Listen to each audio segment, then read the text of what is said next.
बोलो भागवत भगवान की जय। श्रीमद् भागवत महापुराण चतुर्थी स्कंद 29वां अध्याय।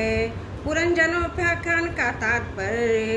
राजा प्राचीन वरी ने कहा, भगवान मेरी समझ में आपके वचनों का अभिप्राय पूरा नहीं आ रहा है।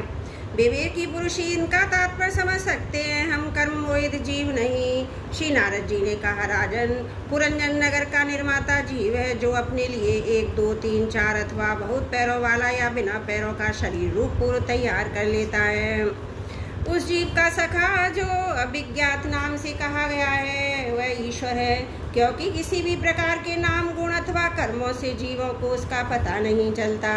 जीव ने जब सुख दुख रूपी प्राकृत विषयों का भोगने की इच्छा की, तब उसने दूसरे शरीरों की उपेक्षा 9 द्वार 9 हाथ और 9 पैरों वाला मानव देह की पसंद किया। बुद्धि अथवा विद्या को ही तुम पुरंजनी नाम की स्त्री जानो। इसी के कारण देह इंद्रिय आदि में मेरेपन का भाव उत्पन्न होता है, और पुरुष इसी का आश्रय लेकर शरीर में इंद्रियों द्वारा विषयों को भोगता है। 10 इंद्रियां ही उसके मित्र हैं, जिनसे कि सब प्रकार के ज्ञान और कर्म होते हैं। इंद्रियों की वृत्तियां ही उसकी सखियां, और प्राण अपान व्यान उदान समान रूप 5 प्रवृत्ति वाला प्राण बाहु नगर की रक्षा करने वाला 5 फन का सर्प है। दोनों प्रकार की इंद्रियों के नायक मन को ही 11वां महाबली योद्धा जानना चाहिए। शब्द आदि 5 विषय ही पांचाल देश है, जिसके बीच में वह 9 द्वारों वाला नगर बसा हुआ है। उस नगर में जो एक एक स्थान पर 2-2 द्वार बताए गए थे, वे 2 नेत्र गोलक, 2 नासा छिद्र और 2 कर्ण छिद्र हैं। इनके साथ मुख लिंग गुदा ये 3 और मिलाकर कुछ 9 द्वार हैं। इन्हीं में होकर ये जीव इंद्रियों के साथ वह विषयों में जाता है। इसमें 2 नेत्र गोलक, 2 नासा छिद्र और 1 मुख, ये 5 पूर्व के द्वार हैं। दाहिने कान को दक्षिणा का और बाएं कान को उत्तर का द्वार समझना चाहिए। गुदा और लिंग के नीचे के 2 छिद्र पश्चिम के द्वार हैं। खद्दोता और आविर्मुखी नाम के जो 2 द्वार एक स्थान पर बतलाए थे, वे नेत्र गोलक है, तथा रूप विभाजित नाम का देश है, जिसका इन द्वारों से जीव चक्षु इंद्रियों की सहायता से अनुभव करता है। चक्षु इंद्रियां को ही पहले धूमान नाम का सखा कहा गया है। दोनों नासा छिद्र ही नलिनी और नालिनी नाम के द्वार है, और नासिका का विषय गंध ही सौरभ देश है, तथा घ्राण इंद्रिया अवधूत नाम का मित्र है। मुख मुख्य नाम का द्वार है, उसमें रहने वाला वाग इंद्रिया विपण है, और रस इंद्रिया रसविद रसज्ञ नाम का मित्र है। वाणी का व्यापार आपण है, और तरह तरह का अन्न बहुधन है, तथा दाहिना कान पित्र है और बायां कान देवहु कहा गया है। कर्म कांड रूप प्रवृत्ति मार्ग का शास्त्र, उपासना कांड रूप निवृत्ति मार्ग का शास्त्र ही क्रमशः दक्षिण और उत्तर पांचाल देश हैं। इन्हें शविंदियां रूप शुद्ध धर की सहायता से सुनकर जीव क्रमशः पितृयान और देवयान मार्गों में जाता है। लिंगी उसी नाम की पश्चिमी द्वार है। स्त्री प्रसंग ग्राम का नाम देश है, और लिंग में रहने वाला उपन्द्रिय दुर्मद उसका मित्र है। गुदा निगृतिदार नगम का पश्चिमी द्वार है। नरक वैसा नाम का देश है। गुदा में स्थित वायु इंद्रिय लुब्धक नाम का मित्र है। इसके सिवा 2 पुरुष अंधे बताए गए हैं, उनका रहस्य भी सुनो। वे हाथ और पांव में इन्हीं की सहायता से जीव क्रमशः सब काम करता और जाता जाता है। हृदय अंतपुर है, उसमें रहने वाला मन ही विशुचि नाम का प्रधान सेवक है। जीव उस मन के सत्वादि गुणों के कारण ही प्रसन्नता, हर्ष रूप विकार और मोह को प्राप्त होता है। बुद्धि राजमहिषी पुरंजनी जिस प्रकार स्वप्न अवस्था में विकार को प्राप्त होती है, जागृत अवस्था में इंद्रियादि को विकृत करती है, उसके गुणों से लिप्त होकर आत्मा जीव भी उसी रूप में उसकी वृत्तियों का अनुसरण करने को बाध्य होती है। यद्यपि वस्तुतः वह उनका निर्विकार साक्षी मात्र ही है। शरीर ही रथ है, उसमें ज्ञानेन्द्रिया रूप 5 घोड़े जुते हुए हैं। देखने में संवत्सर रूप काल के समान ही उसका प्रतिहत वेग है। वास्तव में गतिहीन है। पुण्य और पाप ये 2 प्रकार के कर्म उसके पहिए हैं। 3 गुण ध्वजा, 5 प्राण डोरिया। मन बागडोर है, बुद्धि सारथी है, हृदय बैठने का स्थान है। सुख दुख आदि द्वंद्व जुए इंद्रियों के 5 विषय उसमें रखे हुए। आयुध है और त्वचा आदि 7 धातु है उसके आवरण हैं। 5 कर्मेंद्रियां उसकी 5 प्रकार की गति है। इस रथ पर चढ़कर रथी रूप यह जीव मृग तृष्णा के समान मिथ्या विषयों की ओर दौड़ता है। 11 इंद्रियां उसकी सेना है। 5 ज्ञानेंद्रियों के द्वारा उन इंद्रियों के विषयों को अन्याय पूर्वक ग्रहण करना है, उसका शिकार खेलना है। जिसके द्वारा काल का ज्ञान होता है वह समसंसरी चंडवेग नामक गंधर्वराज है। उसके अधीन जो 360 गंधर्व बताए गए थे वे दिन 360 गंधर्वियां रात्रि है। ये बारी बारी से चक्कर लगाते हुए मनुष्य की आयु करते रहते हैं। वृद्धावस्था ही साक्षात काल कन्या है। उसे कोई भी पुरुष पसंद नहीं करता। तब मृत्यु रूप यवनराज ने लोक का संहार करके उसे बहन मानकर स्वीकार कर लिया। आदि मानसिक कलेश और व्याधि रोग आदि शारीरिक कष्ट ही उसे यवनराज के पैदल चलने वाले सैनिक तथा प्राणियों को पीड़ा पहुंचाकर शीघ्र मृत्यु के मुख में ले जाने वाला शीत और उष्ण 2 प्रकार का ज्वर ही प्रज्वल का नाम का उसका भाई है। इस प्रकार यदि अभिमानी जीव ज्ञान से आच्छादित होकर अनेक प्रकार के आदि भौतिक आध्यात्मिक और आदि दैविक कष्ट भोगता हुआ 100 वर्ष तक मनुष्य शरीर में रहता है। वस्तुतः तो वह निर्गुण है, किंतु प्राण इंद्रिय और मन के धर्मों को अपने में आरोपित करके मेरेपन के अभिमान से बंधकर शुद्र विषयों का चिंतन करता हुआ तरह तरह के कर्म करता रहता है। ये यद्यपि स्वयं प्रकाश है, तथापि जब तक सबके परम गुरु आत्मस्वरूप श्री भगवान के स्वरूप को नहीं जानता तब तक प्रकृति के गुणों में ही बंधा रहता है। उन गुणों का अभिमानी होने से विवश होकर सात्विक राजस और तामस कर्म करता है तथा उन कर्मों के अनुसार भिन्न भिन्न योनियों में जन्म लेता है। वह कभी तो सात्विक कर्मों के द्वारा प्रकाश बहुल स्वर्ग आदि लोक प्राप्त करता है, कभी राशि कर्मों के द्वारा दुख में रजोगुणी लोकों में जाता है जहाँ उसे तरह तरह के कर्मों का कलेश उठाना पड़ता है, और कभी तमोगुणी कर्मों के द्वारा शोक बहुल तमोमयी योनियों में जन्म लेता है। इस प्रकार अपने कर्म और गुणों के अनुसार देव योनि, मनुष्य योनि और पशु योनियों में लेकर वह अज्ञान गंध जीव कभी पुरुष कभी स्त्री और कभी नपुंसक होता है। जिस प्रकार बेचारा भूख से व्याकुल कुत्ता दर दर भटकता हुआ अपने प्रारब्ध अनुसार कहीं डंडा खाता है कहीं भात खाता है, उसी प्रकार यह जीव चित्त में नाना प्रकार की वासनाओं को लेकर ऊंचे नीचे मार्ग से होकर नीचे अथवा मध्य के लोकों में भटकता हुआ अपने कर्मानुसार सुख दुख भोगता रहता है। आदि दैविक आदि भौतिक आध्यात्मिक इन 3 प्रकार के दुखों में से किसी भी एक से जीव का सर्वदा छुटकारा नहीं हो सकता। यदि कभी वैसा जान पड़ता तो वह केवल तात्कालिक निवृत्ति ही है। ऐसी ही है जैसे कोई सिर पर भारी बोझा ढोकर वह ले जाने वाला पुरुष उसे कंधे पर रख ले। इसी तरह सभी प्रतिक्रिया दुख निवृत्ति जाननी चाहिए। यदि किसी उपाय से मनुष्य एक प्रकार के दुख से छुट्टी पाता है तो दूसरा दुख आकर उसके सिर पर सवार हो जाता है। शुद्ध हृदय नरेंद्र जिस प्रकार स्वप्न में होने वाले स्वप्नांतर उस स्वप्न से सर्वदा छूटने का उपाय नहीं है, उसी प्रकार कर्म फल भोग से सर्वदा छूटने का उपाय केवल कर्म नहीं हो सकता, क्योंकि कर्म और कर्म फल दोनों ही अविद्या युक्त होते हैं। जिस प्रकार स्वप्न अवस्था में अपने मनु में लिंग शरीर से विचरने वाले प्राणियों को स्वप्न पदार्थ न होने पर भी भासते हैं, उसी प्रकार यह दृश्य पदार्थ वस्तुतः न होने पर भी जब तक ज्ञान निद्रा नहीं टूटती बने ही रहते हैं और जीव को जन्म मरण रूप संसार से मुक्ति नहीं मिलती। अतः इनकी आत्यंतिक निवृत्ति का उपाय एकमात्र आत्मज्ञान ही है। राजन, जिस अविद्या के कारण परमार्थ स्वरूप आत्मा को यह जन्म मरण अनर्थ परंपरा प्राप्त हुई है, उसकी निवृत्ति गुरु स्वरूप श्री हरि में सदृढ़ भक्ति होने पर हो सकती है। भगवान वासुदेव में एकाग्रता पूर्वक समय प्रकार से किया हुआ भक्ति भाव ज्ञान और वैराग्य का आविर्भाव कर देता है। राजर्षि भक्ति भाव भगवान की कथाओं के आश्रित रहता है, इसलिए जो श्रद्धा पूर्वक उन्हें प्रतिदिन सुनता या पढ़ता है उसे बहुत शीघ्र इसकी प्राप्ति हो जाती है। राजन, जहाँ भगवत गुणों को कहने और सुनने में तत्पर विशुद्ध चित्त भक्त जन रहते हैं, उस साधु समाज में सब और महापुरुषों के मुख से निकले हुए श्री मधुसूदन भगवान के चरित्र रूप शुद्ध अमृत की अनेकों नदियाँ बहती रहती हैं। जो लोग अतृप्ति चित्त से श्रवण में तत्पर अपने कर्ण कुहरों द्वारा उस अमृत का छक्कर पान करते, उन्हें भूख प्यास व शोक मोह आदि कुछ भी नहीं बाधा पहुंचा सकते। हाय स्वभावतः प्राप्त होने वाले इन शुदा पिपास आदि विघ्नों से सदा घिरा हुआ जीवन समुदाय श्री हरि के कथा अमृत सिंधु से प्रेम नहीं करता। साक्षात प्रतिवादियों के प्रति ब्रह्मा जी, भगवान शंकर, स्वावम मनु, दक्षादि प्रजापति गण, सनकादि नैष्ठिक ब्रह्मचारी, मरीचि, अत्रि, अंगिरा, पुलिस्त, पुलह, क्रतु, भृगु, वशिष्ठ और में ये जितने ब्रह्मादि मुनि गण हैं, समस्त बाणमय के अधिपति होने पर भी तप उपासना समाधि के द्वारा ढूंढ ढूंढ कर हार गए। फिर भी उस सर्व साक्षी परमेश्वर को आज तक ना देख सके। वेद भी अत्यंत विस्तृत है, उसका पार पाना हंसी खेल नहीं है। अनेकों महानुभाव उसकी आलोचना करके मंत्रों में बताए हुए वज्रहस्त तत्व आदि गुणों से युक्त इंद्र आदि देवताओं के रूप में भिन्न भिन्न कर्मों के द्वारा यद्यपि उस परमात्मा का यजन करते हैं, तथापि उसके स्वरूप को भी वे नहीं जानते। हृदय में बार बार चिंतन किए हुए जाने पर भगवान जिस समय जिस जीव पर कृपा करते हैं, उसी समय वो लौकिक व्यवहार और वैदिक कर्मकांड की बद्धमूल अवस्था से ही छुट्टी पा जाता है। बहिष्मन, तुम इन कर्मों में परमार्थ बुद्धि मत करो, ये सुनने में तो प्रिय जान पड़ते हैं, परमार्थ का तो स्पर्श भी नहीं करते।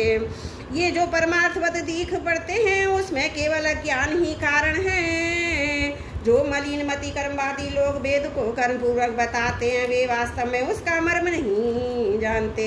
इसका कारण यही है कि वे अपने स्वभाव रूप लोकवान तत्व को नहीं जानते, जहाँ साक्षात श्री जनार्दन भगवान विराजमान है। पूर्व की ओर अग्रभाग वाले कुशाओं से संपूर्ण भूमंडल को आच्छादित करके अनेकों पशुओं का वध करने से तुम बड़े कर्म भवानी और उद्धत हो गए हो, किंतु वास्तव में तुम्हें कर्म या उपासना किसी के भी रस का पता नहीं है। वास्तव में कर्म तो वही है जिससे श्रीहरि को प्रसन्न किया जा सके, और विद्या भी वही है जिससे भगवान में चित्त लगे।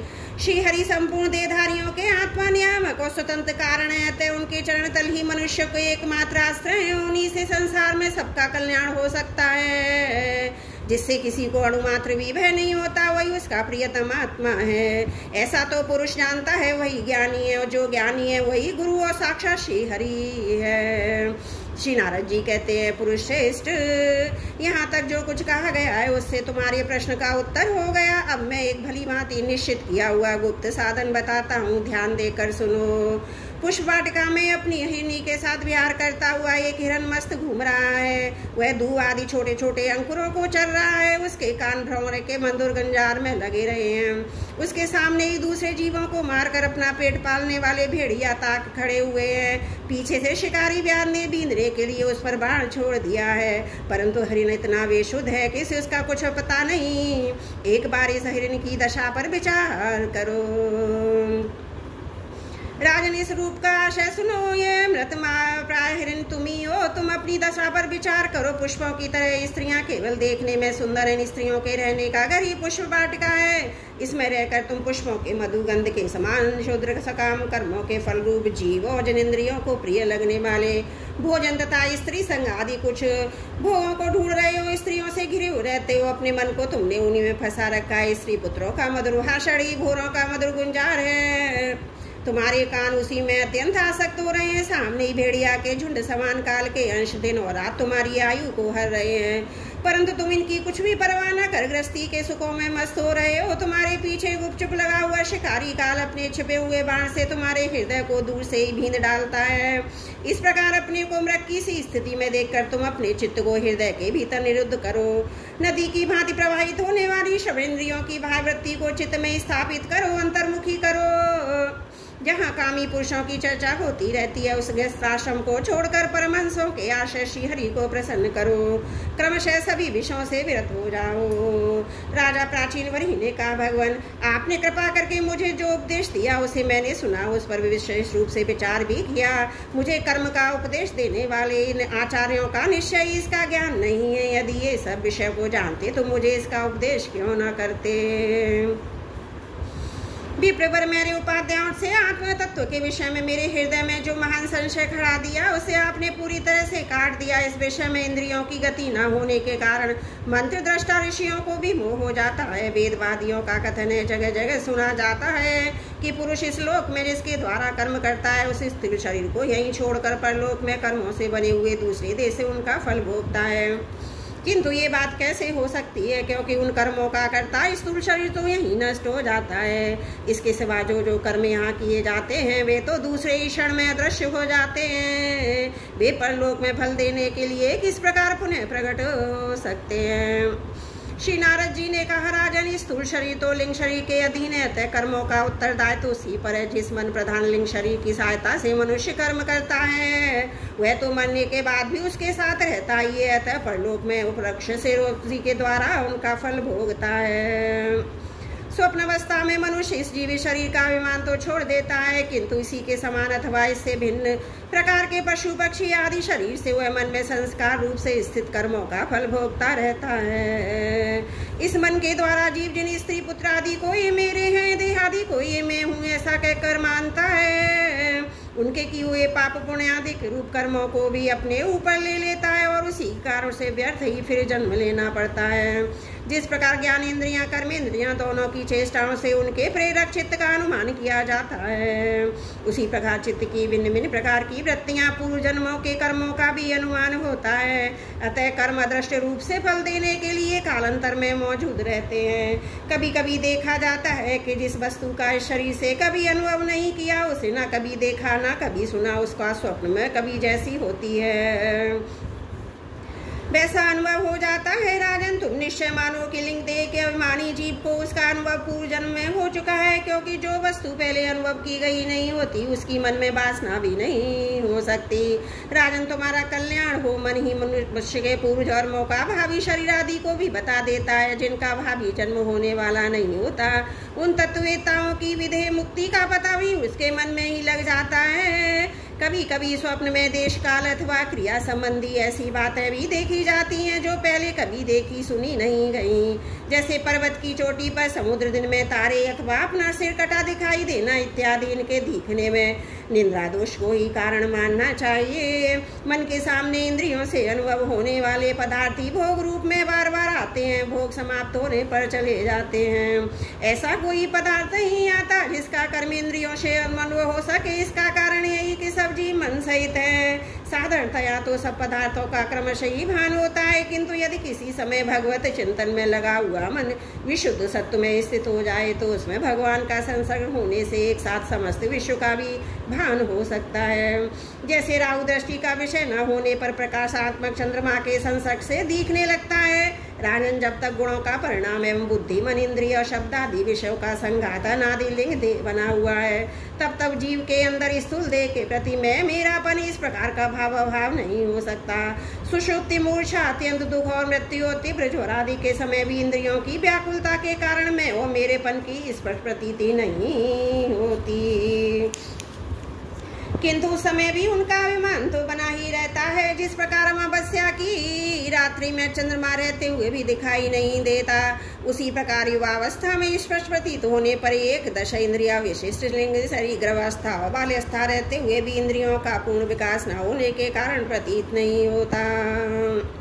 जिस प्रकार स्वप्न में किसी वस्तु का अस्तित्व न होने पर भी जागे बिना स्वप्न जनित अनर्थ की निवृत्ति नहीं होती, उसी प्रकार सांसारिक वस्तुएं यद्यपि असत हैं तो भी अविद्यावश जीव उनका चिंतन करता रहता है, इसलिए उसका जन्म मरण रूप संसार से छुटकारा नहीं हो पाता।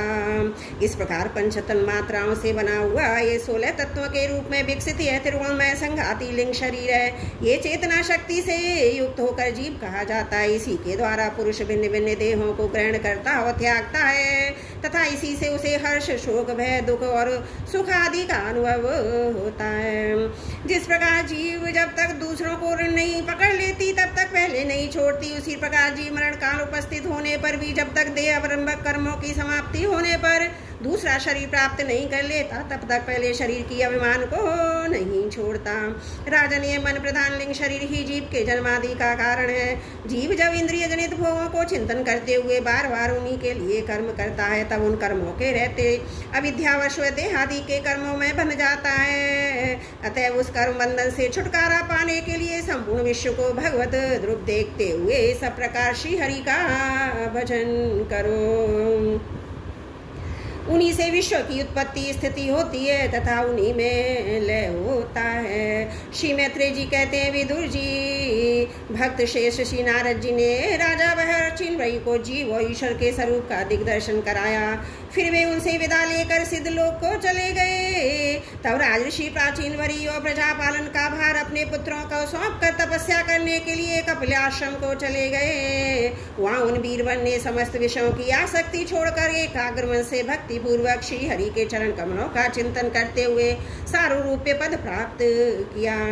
निष्पाप विदुर जी, देवर्षि नारद के परोक्ष रूप से कहे हुए इस आत्मज्ञान को जो पुरुष सुनेगा या सुनाएगा वह शीघ्र ही लिंग देह के संबंध बंधन से टूट जाएगा। देवर्षि नारद के मुख से निकला हुआ यह आत्मज्ञान भगवान मुकुंद के यश से संबंध होने के कारण त्रिलोकी को पवित्र करने वाला है, अंतकरण का शोधक और परमात्मा को प्रकाशित करने वाला है। जो पुरुष इसकी कथा सुनेगा वह समस्त बंधनों से मुक्त हो जाएगा, फिर उसे संसार चक्र में नहीं भटकना पड़ेगा। विदुर जी, गृहस्थाश्रम जी पुरंजन के रूपक परोक्ष रूप में कहा हुआ अद्भुत आत्मज्ञान मैंने गुरु जी की कृपा से प्राप्त किया था। इसका तात्पर्य समझ लेने से बुद्धि युक्त जीव का देहाभिमान निवृत्त हो जाता है तथा उसका परलोक में जीव किस प्रकार कर्मों का फल भोगता है यह संशय भी मिट जाता है। बोलो भागवत भगवान की जय। चतुर्थ स्कंद 29वां अध्याय समाप्त। त्रुटियों के लिए क्षमा प्रार्थी हूँ।